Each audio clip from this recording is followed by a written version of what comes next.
Hello and welcome to Nourish. My name is Kasha and I'm an entrepreneur, a longtime meditator, and a student of Chinese medicine. My mission with this podcast is to share the tools and practices to help you integrate your whole self into every aspect of your world. As someone who is both a type A high achiever and a deeply spiritual, vulnerable, and empathetic being, I know firsthand how it feels to be living a double life, showing up one way at work, a different way alone, and struggling to reconcile the two. This disintegration of authenticity is one of the biggest causes of burnout, health flares, and anxiety. For me, understanding how the mind-body connection is crucial to health and success, cultivating a strong sense of inner self, and applying the healing philosophies of Chinese medicine and Zen Buddhism to my life has allowed me to lead from a completely heart-powered place, letting go of other people's judgments and finding peace in allowing my multidimensional being to shine. My hope is that this podcast may inspire you to do the same. I want to call out, it is a practice, it is a journey, but I believe it is the most important thing that we can do for our bodies, minds, and our ultimate potential. Enjoy.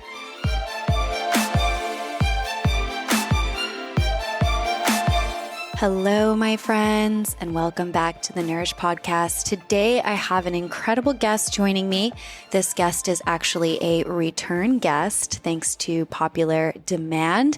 Anne Woods, who is a board-certified and licensed acupuncturist and herbalist with a master's degree in science and traditional Chinese medicine from the American College of Traditional Chinese Medicine in San Francisco.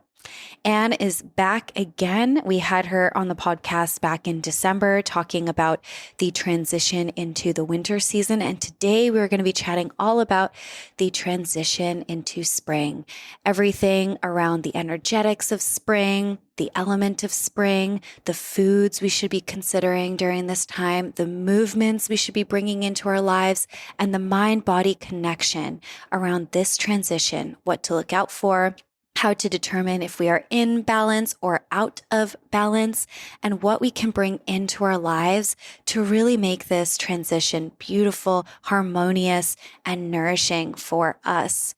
I love these seasonal living episodes, and not just because this is now becoming an incredible tradition and opportunity for me personally to check in with my body, my mind, and where I am with regards to the seasons and how in touch I am with the seasons. But this is really a beautiful opportunity to expand on our self-care and self-awareness. Now, this episode is for everyone, even if you're not located in the Northern Hemisphere, which is where I am based right now, and does go into ways to bring in this seasonal transition into your world, even if, say, you're experiencing a very tropical climate like one in Miami or in Puerto Rico. I got some personal requests out to discuss that from some of our listeners, so we're going to dive into that. A bit about Anne.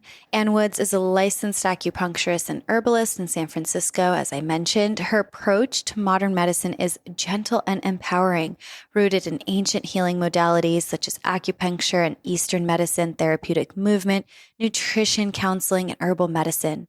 She believes we can teach the physical, emotional, and spiritual body to achieve balance.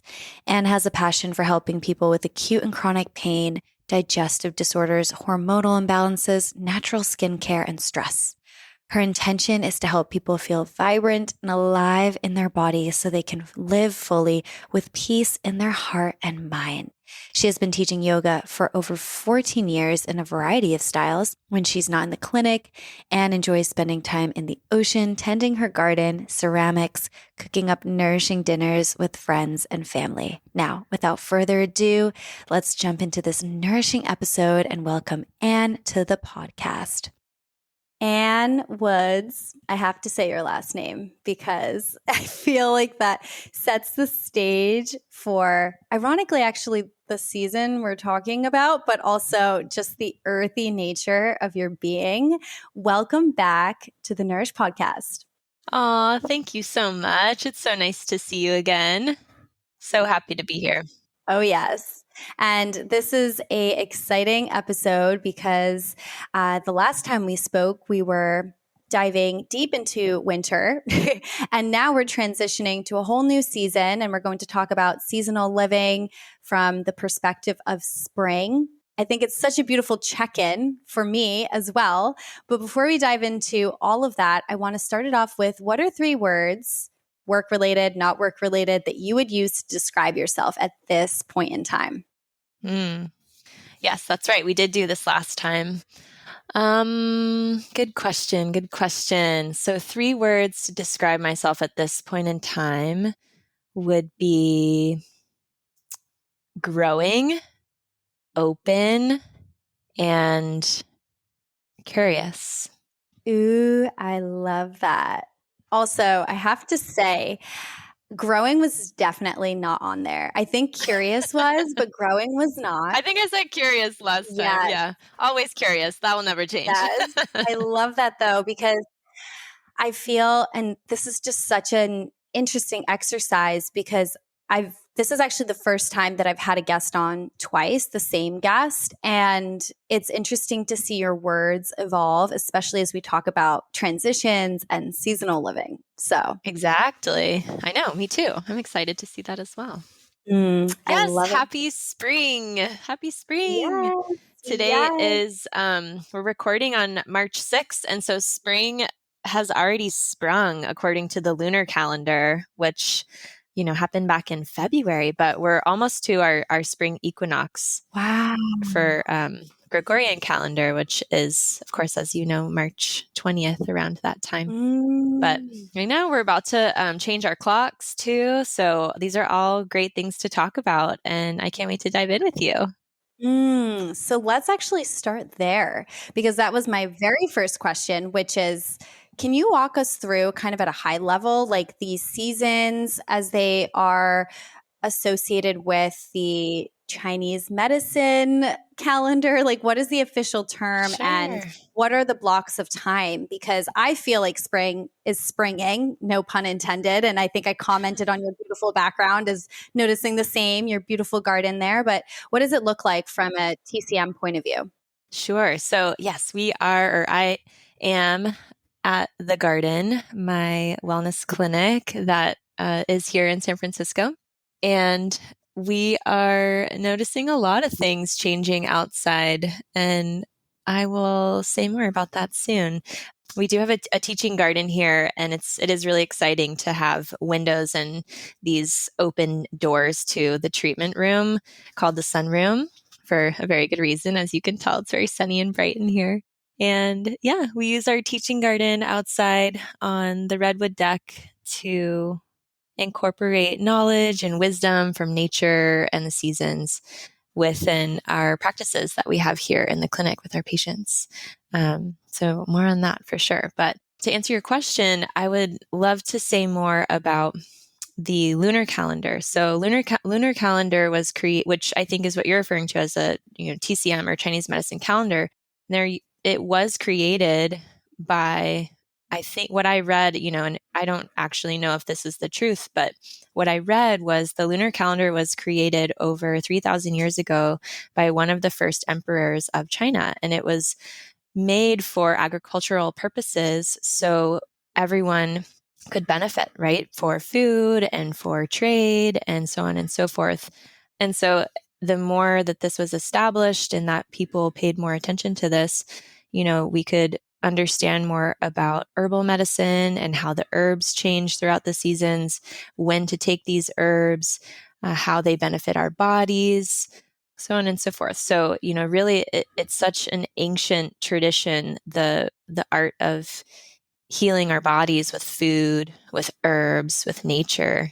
And that's a topic that I feel like I could talk about for forever. So let's go. Well, we will be talking about it, at least in the context of this, those 45 minutes we have together. There we go. Yeah. So maybe not forever, but in the present moment, let's put it that way. So interesting. So it's the lunar calendar. So following the, I guess, path of the moon. Is that correct? That's right. The sun and the moon. Yep. Beautiful. Beautiful. Yep. And as you know, the moon changes once a month or less. And we have all the different phases of the moon. And so it affects the tides, it affects the oceans. And a lot of people think too that it affects our bodies. And those of us who have a uterus, it can sometimes cycle up. Our cycles can cycle up with the moon. And there's a lot to it. And there's a lot to it that I think we still don't understand. Mm. But it's very fun and poetic to think about our bodies in relationship to the sun and moon cycles. Absolutely. And so the lunar calendar is the one that we follow in traditional Chinese medicine, East Asian medicine. And I'm curious, it sounds like the seasons don't entirely line up with the kind of traditional Gregorian calendar that we typically follow here in the West, let's say. And could you walk us through at a high level, like what does that look like over the course of the year? It looks like spring starts earlier. What are some of the dates that we should be aware of? Spring, where we are right now, is February 5th through May 4th. So like I was saying earlier, spring has already sprung, and then we go into summer. And summer from this calendar is May 5th to August 4th time. Late summer, August 5th to August 25th. Fall, August 26th to November 25th. Winter, November 26th to February 4th. So winter's pretty long, right? November all the way to February. So I would love to ask you, how was the rest of your winter? We haven't caught up since then. Well, I have to say, first of all, it was very nourishing. I Good. took a lot of the practices that you shared with me into my day to day. So slowed down a lot, lots of warm foods, steamed my sweet potato into my warmish smoothies. If I did, How was it? it was delicious. Was it good? Yes, like Great. hot sweet potato, and I would put some cinnamon in there too, and Mm, it turned into like a pumpkin spicy cinnamon latte smoothie situation. I love it. loved it. Sounds good. Mhm. And I will add that what I found so interesting, and I know that I wasn't the only one feeling this, but there was this kind of slow down pace that happened. And I noticed myself struggling energetically even to like push through the week, especially as we got closer to like the peak of winter. And I noticed Mm-hmm. that continuing, especially since we've been having a lot of rain here in California until recently. And so I wonder if it kind of coincided with the lunar calendar around like spring starting to bloom up, but there definitely was a shift for me. Awesome. That's great. I'm so happy to hear that you were mindful of that and you were feeling that shift, and that's really what all of this is about, is energy. So acupuncture, Chinese medicine, Eastern medicine is energy medicine at and empirical medicine, and of course it is integrative as well. However, I really do find the energetics of it all quite fascinating. And when we are performing an acupuncture treatment on a patient, that's energy medicine, right? For the most part. So it's a huge part of the learning process that we like to work with our patients is, how can you build this consciousness and this mindfulness of these subtle energies in your body and in nature and in the environment that you're in? And I'm so happy to hear that you found that, you connected with that. So cool. Yeah. Well, that segues so well to my next question, which is I felt it, and I'm hearing from probably what you're saying right now that I'm probably not alone in that. But I'm curious, why is that so important from the perspective of Chinese medicine? And I'll hyperlink our original episode where we definitely dive deep into this. But why is seasonal living so important? So, like I was saying before, because a lot of this is energy, we don't want to fight what is natural. So, we are nature, we're animals, and nature is us. So, because of that, if we are going against nature, then we're not going to feel as flowy or aligned or as much peace and wellness in our bodies. So I think, to answer your question, it's more about optimal wellness and optimal health and noticing symptoms and body talk. if that makes sense. So our bodies do not speak any language other than their own language. So for us, our bodies can't speak up and say, hey, Kasha, there's this thing going on with my left elbow. Can you please go get some acupuncture and help me out? Right? That She's would be going to nice. tell you, ow. Or she's going to be really cold and it's going to feel weird. Or there's going to be some nerve pain, or it's going to feel hot and swollen, like something's not quite right. So I like to think of the seasonal living as, being really quiet and a good listener, right? And then when we can do that, we can start to apply these techniques and modalities, such as getting a really good healing team helping you out, as well as getting into your kitchen, going to markets, noticing what's blooming around you, and eating from these sources that are more with the season than something that came from really far away that's not really in season. So the whole concept of energy medicine is that it's supporting balance and flow. And so we want to support balance and flow by eating with the seasons, living with the seasons, and not really going against it or fighting it or doing something totally random to shake it up. Because when we do that, it takes more energy to re-regulate and rebalance. Does that make sense? Yeah, absolutely. And I really appreciate you highlighting the importance of living in energetic kind of flow alignment. And it makes me think of the term like the flow state. A lot of high achievers are probably familiar with how beautiful it is when you tap into that. And we do spend a lot of time in society also talking about the negative effects of ignoring that, like going against your kind of state of energy and suffering from burnout or disease, or, what starts as a creaky elbow can turn into like a, whole situation where you can't use your arm. I would love to get your thoughts on actually the flip side. Like, what are some of the benefits of living in flow? Because we kind of scare people into like, don't do this. It's bad for you. Like, burnout is coming. Like, that's a lot of the narrative. And from a practitioner's point of view, what are some of the benefits? Like, what can come up as a pro of actually living in alignment with that, as opposed to following kind of what's common in society, which is ignore all of those signals, pound the caffeine, like keep going. Yes, exactly. So I don't want to call it a trick, a practitioner trick, but it does feel like a fun workaround when we are working with patients, or when I'm working with patients. I do this as well when I offer up a seasonal cleanse, for example, when someone comes in and there's just a lot of environmental toxins in their life, or they're looking to make space to have a baby, or make space spiritually or emotionally, or want to really kickstart a new health routine. Sometimes a gentle seasonal cleanse can be supportive for those stages in life. And I am not that into all of this removal and keeping people from things. I like adding things. And the trick is when we add more to our lives and more to our lifestyle, there isn't actually time to do all of those things that don't make us feel good. Does that make sense?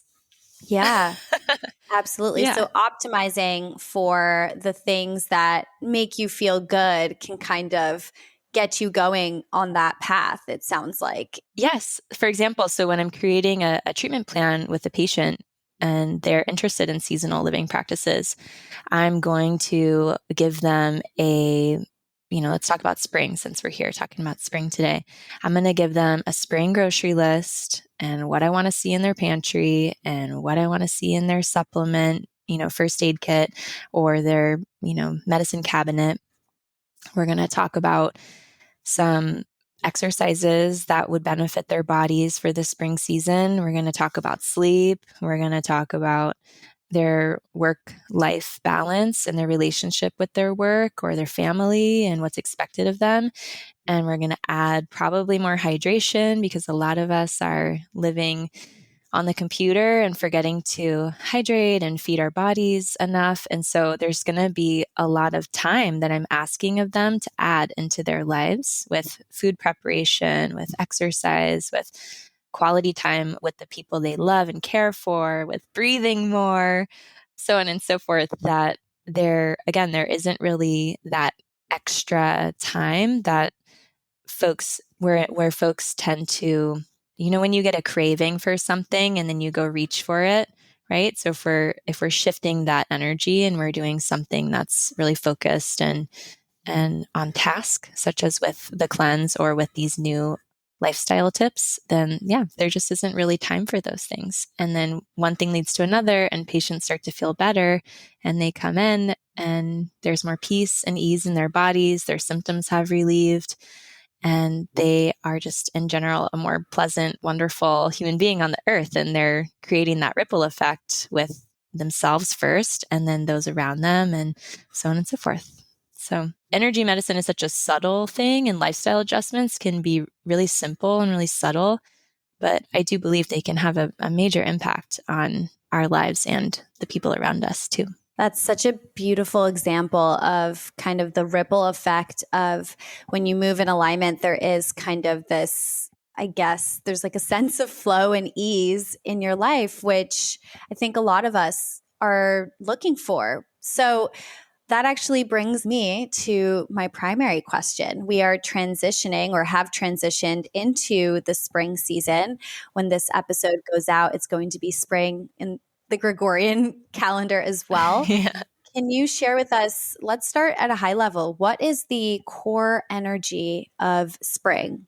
Well, so sometimes at the garden, we will teach seasonal workshops. So we'll either have a yoga and acupuncture workshop, or we'll have a meditation and acupuncture workshop. So for winter season, we brought everyone inside and we had a sweet, cozy guided meditation workshop, and we did a little bit of lecture on the season, and that was really fun. And if anyone's listening and wants to come join us next time we do one of those, please come. It's so fun. And at the end, everyone gets an acupuncture treatment, and it's just really wonderful. And so what I ask everyone at the beginning is kind of what I want to ask you, which is, what do you think of when you think of spring? Just the obvious thing, right? Spring has sprung. All right. Lots of blooming, springing. Budding leaves, lots of blooming. Yeah, right? The color green, lots of flowers. Like an energy is like flourishing. Even just us talking about it, we're talking on top of each other. It's a little chaotic. There's a windiness to it, and like not a lot of order, and just pew pew, right? Little flowers and leaves popping left and right, and bunnies are jumping and hopping, and we have all these. There's a silliness to it, right? And what else reminds you of spring? Well, I guess I will say, and I don't know if this is spring out of balance or not, but we've had this weird situation where it's super warm and then like freezing cold. Like it's snowing one day here in California, which is just crazy. And then now I look outside and it's blooming and it's beautiful. So there's kind of like a weird, and maybe this is just the transition period, but it's like, I guess the mix of like blooming with like not quite ready. And so it's like expansion, contraction in a way. Lots of incredible foods coming out that are fresh. It feels like a time of awakening, but I don't know if that's correct. Mm-hmm. Yeah. Yes. And so that's why I asked you, is because we actually all know the answer ourselves. And the more we can trust ourselves and listen to ourselves, the healthier we can become. And we don't actually always need the answer from an expert or someone else. Of course, if something is wrong, please go get support and go to the doctor and go to your acupuncturist. And big fan of the integrative medical care team and wellness team. But there's just so much that we already know that we don't trust for some reason. So here's some examples of the season, and I would love to kind of relate them back to what you just said. So that expansion, that contraction, that chaos, the wind, it's been so windy in the Bay Area, and it's the windiest time we've ever had. It feels like, it's just wild. And that makes sense because the organ of springtime is the liver organ. And the liver is where, for a lot of us, things can wreak havoc. And that's kind of the phrase I like to think of. So, hormonal imbalances, emotional imbalances, anger, frustration, stubbornness, just that real, when your nervous system gets totally triggered and you just feel so weird in your body and icky and like it's just not going to get better. And then it does. And then you look back and think, okay, whoa, what just happened? You know what I mean? We all have that experience. It's just natural. Every week. Thank you. Glad to know I'm not alone here. No, we all experience emotional variety and, we should, right? And we should let these things move through us. And so that's the key for the spring season, at least for me. And what I try to remind patients is it's an emo time, and it's okay that it's emo, but it's different, right? We talked about winter being sad and grief and really going inward and sitting with ourselves and loss and things like this. Spring is more of that kind of agitation. Okay, I'm over that. I processed that. I felt that. And now I need to, right? The little tight rosebud that opens up into the blossom. So it's, liver energy, which is very fun to talk about. So it is the season of the liver and the gallbladder. It's important to care for these organs with a fresh and healthy diet. And the energy of the spring is yang within yin. So winter was yin within yin, and now yang is coming into play. So more warmth, more sun, more brightness. The days are longer, right? And the climate is windy. And even in the texts, the climate is windy. So we want to watch out for anxious, stirred up energy and meditate and take care and be with it and be okay with it and let it move through us and make sure that we have some nice rituals in place so that we can manage that without it affecting other people, right? That's always the goal. The planet is Jupiter, which is a planet for growth, goodwill, and abundance. Spring is such an abundant time. So I think if you can harness the abundance energy versus the anxious, scared energy, that's the goal. The color is green. So I have my green sweater on today for our talk. This is a great time to add more green vegetables, of course, and green fruit into your diet. The emotion can be anger. So watch out for an angry or upset heart. Could feel angry and irritable this season. The liver energy stagnates easily this season, so we can feel stuck. And that's what I was mentioning earlier, which is that icky kind of like, how will this ever get better feeling? So I think the tool for that is whatever feels natural to you. If you need to sit with it, process it, journal about it, or maybe you need to move. So go for a walk, go for a run, go to the gym, go to a yoga class, do your breath work, pranayama. That can all be really helpful to move that stuckness out of your body and get your chi flowing again. The taste is sour. We want to eat a little bit more sour and fermented foods this season to support balance in the liver and gallbladder. The body tissue is tendon and sinew, and we want to take care of our tendons and our ligaments by with gentle movements, yin yoga, magnesium-rich foods, and hydration. So if those are feeling tight, it's a nice season to get that stretch routine going. The spirit of spring is the ethereal soul. So each of the organs have a kind of like a spirit to them. And so the hun is the liver spirit. And this is a spirit that enters us a couple days after birth and then exits after we die. So it's not really, that's what's kind of cool in the philosophy of Taoism or of Chinese medicine, which is the liver spirit is more of our soul, what we consider our soul. That's who we are deep down. And when we're talking about all of this emotional variation in the spring season, that makes sense to me because our emotional reactions are who we are, right? And the Shen, which translates to the spirit, that is considered more so the mind. And the mind leaves as our bodies leave when we die, but the hun is what kind of could possibly carry on. And I really like that about the liver. So got to take care of that liver. It's very special. The element of spring is wood, and wood evokes expansive movement. It can flex to bend and straighten, grow, and flourish. So when we think about this windy time, we think about tendons and ligaments and our bodies, we really want to understand we can bend, but we don't break. So flexibility, taking deep breaths, getting back into your yoga practice, get into a swimming practice, like something that will just move that stuck energy. Tai Chi and Qigong are beautiful for this. So when you are feeling really stuck and kind of funky, getting your breath going, getting your body moving, moving your chi and your limbs and get really big and wide and spread out. And that can sometimes help.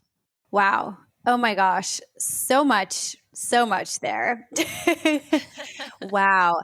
Before I even dive kind of piece by piece of some of the things you mentioned, I wanted to ask an overarching question, which is we talked a lot about the liver kind of governing spring and that there's like potential for there to be stuck energy. And you also mentioned tapping into that feeling of abundance as opposed to, say, anxious energy.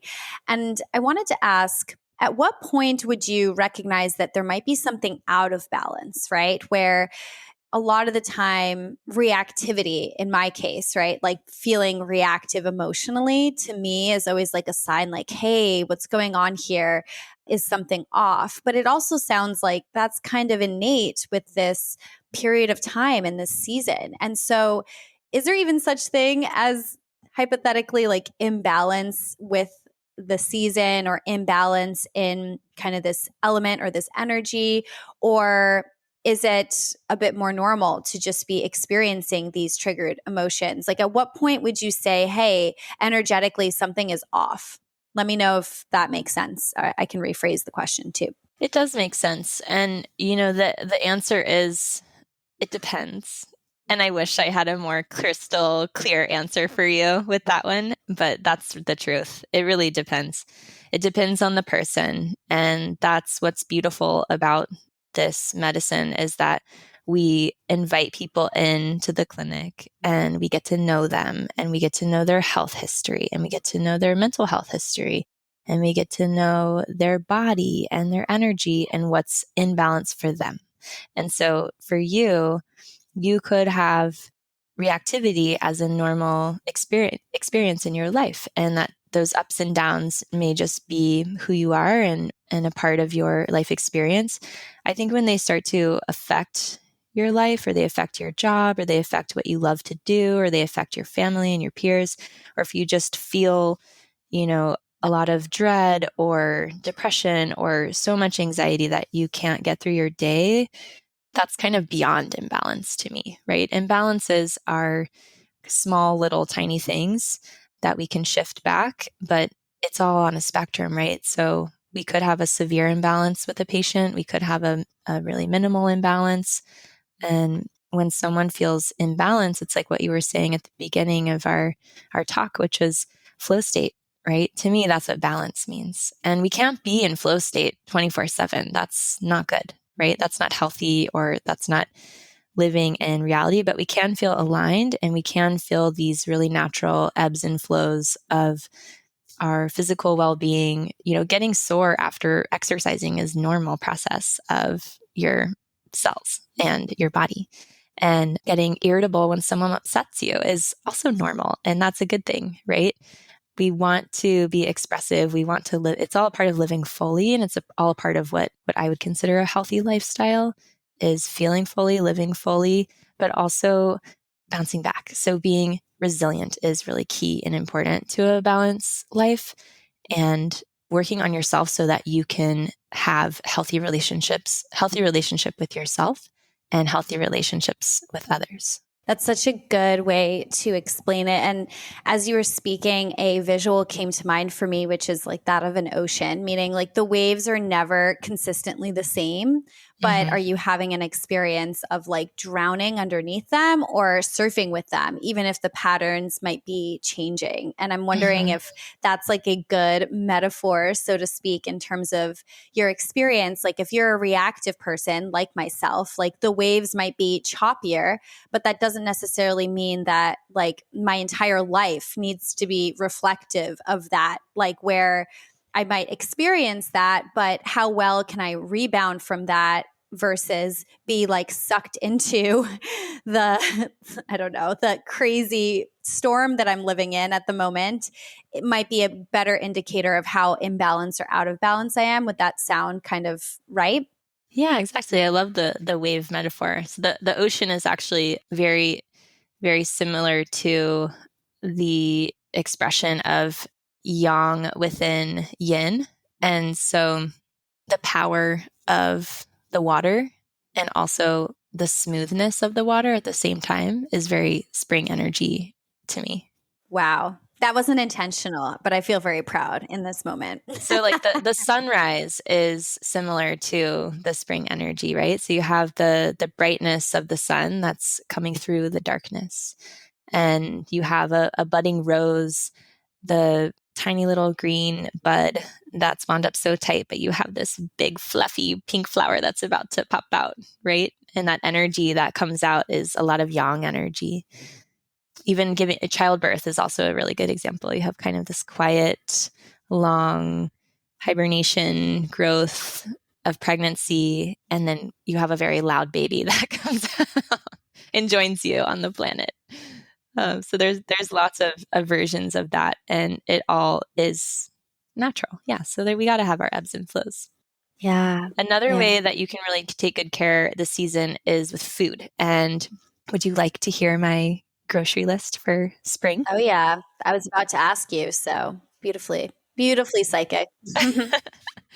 So in the spring pantry, I find it helpful to move towards fresh and raw foods while maintaining some warmth. We still have that yin in the season, so we don't want to go full raw foods, cold foods all the time. That can injure some energetics that are happening in our body that we still need that warmth in the spring season. And because the weather is a little chaotic, we can have cold days, we can have warm days. So you just kind of have to pay attention and adjust accordingly. We want to add vibrant, colorful local produce to our pantry. And some examples of this are going to be sprouts, which are very fun. So, sunflower sprouts are amazing. As an energy medicine lover, I love the concept of this giant sunflower and that I'm eating inside of this teeny tiny little green sunflower sprout. And all that power is entering my body, and I just get to absorb it and take it with me for the rest of the day. It's such a sweet little thing. Garlic, leafy greens, sourdough bread, fermented foods, remember, mushrooms, citruses, leeks, spring onions. So, using things like leeks and spring onions in a soup with garlic or green garlic's really, really good for the spring kitchen. Nuts and seeds, whole grains, beans, some fun spice blends for spring to mix things up a little bit. Superfoods, it's an awesome time to get into your superfoods like chia, like spirulina, some mushroom powder blends. Always ask your herbalist first before you dive into superfoods because they can be really powerful. So be careful with those. I like to see kimchi and sauerkraut in the fridge. So adding a little bit of those as a side onto a lunch bowl or a dinner, just a little sauerkraut on the side. Pickles, miso, mustards, elderberry syrup, yogurt. Those are all really great things to grab when you're at the store. In terms of herbs, I think of dill a lot for the springtime and fish and eating these fresh salads with lots of different herbs on them and a yummy vinaigrette. Nettles, parsley, mint, and fennel are also really amazing. I just baked a chicken. My mom was in town visiting me this season, and we had a baked chicken with these huge chunks of fennel bulb baked in the oven, and it just tasted so good and so perfect for this time right now. I love fennel. Chinese herbs that are helpful for spring are going to be tangerine peel, ginger, astragalus, honeysuckle, the flower part, rose hips, chrysanthemum flower, and cinnamon twig. I'm hungry now listening to that. We are recording right before lunch. So lovely. Come over for lunch next time after the podcast. I know. Sprouts have never sounded so delicious, and you sound like such an incredible chef. I'm like listening to this. I'm literally getting hungry at these descriptions. I want to throw in a listener question though, from actually the winter season, which is, and this applies to the spring as well, for people who are living in slightly different climates than we are right now. Let's say we're in California, somebody who's living in, let's say, Florida somewhere or Puerto Rico, they're experiencing spring as well, but their climate is slightly different. What would you recommend in terms of the foods or some of the things that we've talked about in terms of lifestyle changes if you're somebody who's not based on kind of where we are on the equator, let's say? Right. Or even somewhere with the actual four seasons like New York or Maine, right? So they're totally opposite, right? I'm actually from Texas myself, and so they just had 80-degree weather last week, and we're over here in the 40s, and it's snowing in Maine and New York. And so, it's just, right. We all have to adjust is the answer. And for this person, I would suggest go outside, pay attention to the weather patterns. You can still incorporate all of these daily living practices that I would love to share with you. And you can adjust your food for the temperature, right? So for example, if they're in Florida, then, and it is 85 degrees, then I would say go for it on the raw foods. Have a smoothie for breakfast, add some healthy fats to that smoothie. So you're absorbing the fat soluble vitamins that are in the fruits and vegetables that you're putting in your smoothie, but enjoy your salads, girl. Yeah. Lucky. She's lucky. Yeah, lucky. Yeah, we're a little different. So it's cold outside. We still need to be. You and I are both wearing sweaters today. We still need to stay cozy. Wear socks and shoes that cover our feet, keep our bellies and low backs warm. The back of the neck and the front of the throat are really vulnerable to the wind and is a place that is well known to trap wind. And during these windy times of the season, we want to be careful that we don't expose our belly, low back, feet, back of the neck, front of the throat area to the wind and the cold, because that in turn can create some unfavorable symptoms in the body. And even, such as getting sick, catching a cold. So let's talk about lifestyle stuff. Yeah. I know that there are some changes that we can enact to better synchronize with spring. What would that look like? Great. So I recommend starting with body temperature and clothing. So in TCM, we talk a lot about temperature, hot, cold, mix of the two. A lot of patients that I see, especially in the springtime with the liver qi stagnation, they have cold hands, cold feet, warm torso. And so for them, this message is for you. Keep your neck, your chest, and your torso covered in the spring. Wear your socks on your feet. Keep your feet and your hands warm.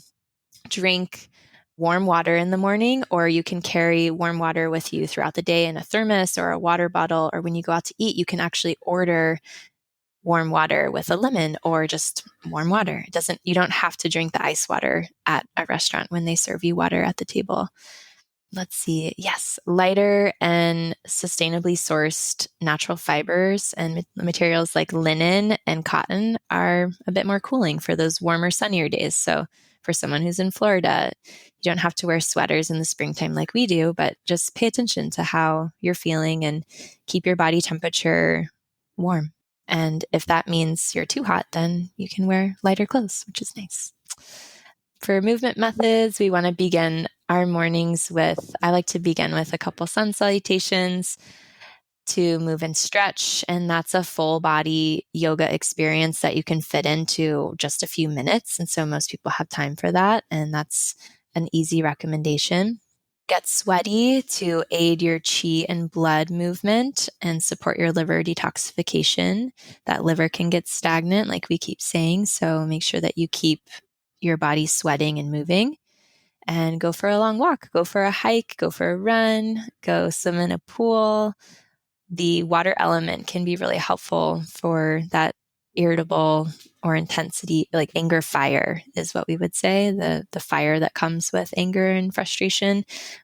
Getting into a shower, getting into a bath, getting into a pool, dunking into an ocean or a river if you've got one, that's ideal. But just drink a glass of water and see how that water element can support you. But I always like to say keep exercise fun, and you'll look forward to it, so you'll actually do it. And then for breath and meditation practices, we want to balance our irritability and anxiety. So I really like this 10-5-10 breath practice to reduce stress and tension in the body. The way you're going to do it is inhale for a 10 count, hold the breath for a 5 count, and exhale for a 10 count. So easy. And that just helps regulate the nervous system a little bit and slows your pulse down, slows your breath down, slows your brain down, and you're not having that running from the tiger sensation in your mind.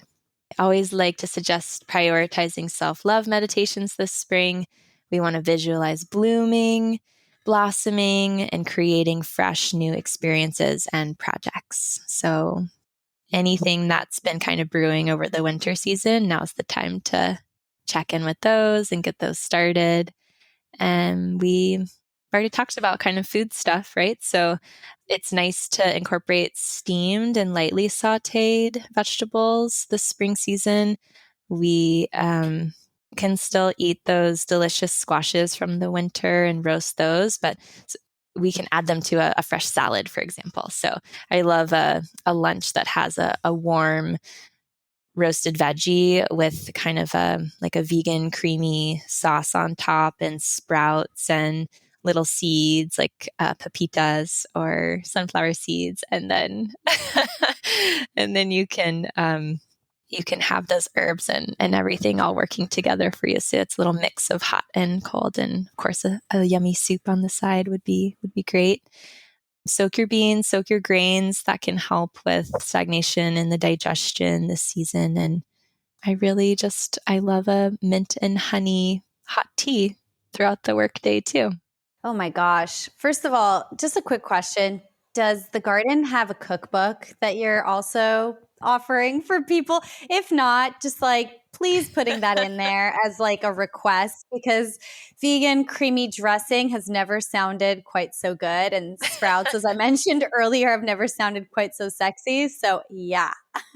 Yeah, well, stay tuned. I can't say anything now, but definitely check out the zine that we make. We have a seasonal zine. There's one for spring. It's hot off the press. We just folded them ourselves. It's very DIY and we love it that way. But the spring zine will take you through all of these lifestyle tips that we went over today. It has a grocery list on there for you. It has your meditations on there for you and your movement practices. And then on the back, when you open it up, there's a couple of recipes. And I'll give you a little taste of what those are for spring.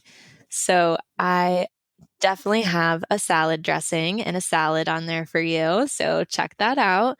There's a power bowl and it's customizable. So it's to inspire you to create your own bowl and to play at the farmer's market or the grocery store with all these beautiful, abundant vegetables that we have and have access to this season.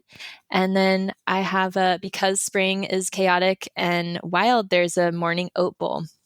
So kind of like a chia and oat bowl with fruit compote. And that's something that you pre-make because mornings get the best of us and they go so fast this season. And so you can just kind of grab and go if you need to have some breakfast at work or a snack for later, or just to support your grounded energy as we move through spring. Oof, I cannot wait to check all of that out. I'm going to hyperlink links below, but Anne, I could keep chatting with you, but we are actually at time. So I have to stop us and I just have to ask, because I know folks are going to want to find this. Where can they find the zine? Where can they find you? As a reminder, I will link all the links in the show notes, but just to give a shout out for people who are looking to connect. Thanks. And also, do you have any workshops coming up for spring or for the later seasons as well? Thank you. Yeah. So you can find us on our website, thegardensf.co. And if you would like to come visit us for a treatment for acupuncture, we also have the best acupuncture facials in town that have all organic botanical compounds and with custom masks and massage and hot towels. And we go all out the works. And of course, we change things seasonally, so it's really fun and keep it fresh. I've gotten one. They're amazing. Yes, yes, that's right. You came in. They're so amazing. We love those. So yeah, come visit us at the clinic sometime, the Garden Wellness Clinic. We are in the Presidio Heights neighborhood of San Francisco. You can grab a zine on our online shop. We'll mail it to you. There's also a downloadable online PDF if you just want it right now, this second. And then there are lots of workshops coming up, and check our website for those updates, and we'll always post them on Instagram as well. So follow us for sure, The Garden SF, and we can't wait to meet you and have you come visit. And thank you so, so much for joining us again here on the Nourish podcast. I really am loving this tradition. I feel like it's a good tradition and transition into spring. And thank you so much for joining us as a guest and for all of this wisdom. It's been such a pleasure. Thank you so much, Kasha. Good to see you. So nice to speak with you today. Thank you. Thanks everyone for tuning in. See you next time.